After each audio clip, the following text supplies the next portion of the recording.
केंद्र सरकार और बिहार सरकार के द्वारा लगातार इतने विकास कार्य चलाए जा रहे हैं। क्या फंड की कमी के कारण कोई कार्य रुक गया है? क्या डबल इंजन की सरकार है। अगर सरकार के पास फंड की कमी रहती तो आज 44,000 शिक्षकों की बहाली की प्रक्रिया की शुरुआत नहीं होती। पर्याप्त संसाधन है, कहीं संसाधन की कमी नहीं है। मैंने कहा डबल इंजन की सरकार है। इस तरह की बातें आधारहीन बातें हैं और उस बातों को तवज्जो देने की आवश्यकता नहीं है। गृह मंत्री जी लगातार अपना बयान सदन में दिए हैं और एक भी घटना घटित अपने राज्य में न हो, यही मनसा आदरणीय मुख्यमंत्री जी का और यही मनसा आदरणीय गृह मंत्री जी का है। और जिस रूप में गृह मंत्री जी काम कर रहे हैं उसका व्यापक इम्पैक्ट आपको आने वाले समय में दिखेगा। विधायक दल के नेता माधव आनंद हमारे साथ बातचीत करने के लिए हैं। विपक्षी विधायकों की तरफ से आरोप लगाया जा रहा है कि सरकार का खजाना पूरा खाली हो चुका है, पेमेंट नहीं हो रहा है। कौन बोला है विपक्ष के तरफ से? तमाम विधायक कौन नाम बता दीजिए। तेजस्वी यादव जी बोले हैं। तेजस्वी यादव को छोड़कर बाकी सब लोग बोल रहे हैं। तेजस्वी यादव जी या विपक्ष के लोगों को ज्ञान की कमी है। केंद्र सरकार और बिहार सरकार के द्वारा लगातार इतने विकास कार्य चलाए जा रहे हैं। क्या फंड की कमी के कारण कोई कार्य रुक गया है? क्या डबल इंजन की सरकार है।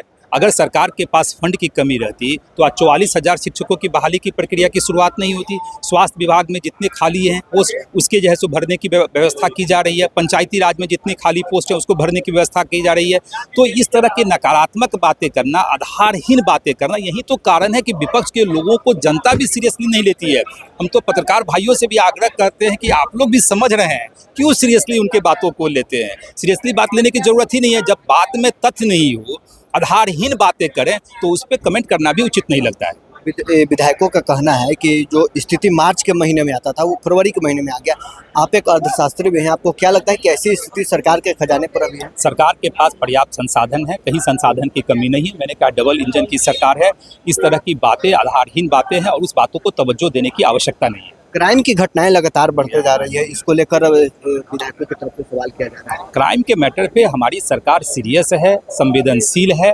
गृह मंत्री जी लगातार अपना बयान सदन में दिए हैं और एक भी घटना घटित अपने राज्य में न हो, यही मनसा आदरणीय मुख्यमंत्री जी का और यही मनसा आदरणीय गृह मंत्री जी का है। और जिस रूप में गृह मंत्री जी काम कर रहे हैं उसका व्यापक इम्पैक्ट आपको आने वाले समय में दिखेगा। राजद के विधायक ने मांग किया है कि हिना साहब को उम्मीदवार बनाया जाए। अब वो आरजेडी का मामला, आरजेडी किसको बनाती है नहीं बनाती है, आरजेडी का मामला। संख्या बल हम लोग के फेवर में, 5 का 5 राज्यसभा सीट एनडीए के खाते में जाएगा और यह भी नौबत आ सकता है कि छठा उम्मीदवार ही नहीं हो और 5 निर्विरोध जीत के चले जाए। चलिए, अब ये तो एनडीए के शीर्ष नेतृत्व तय करेंगे।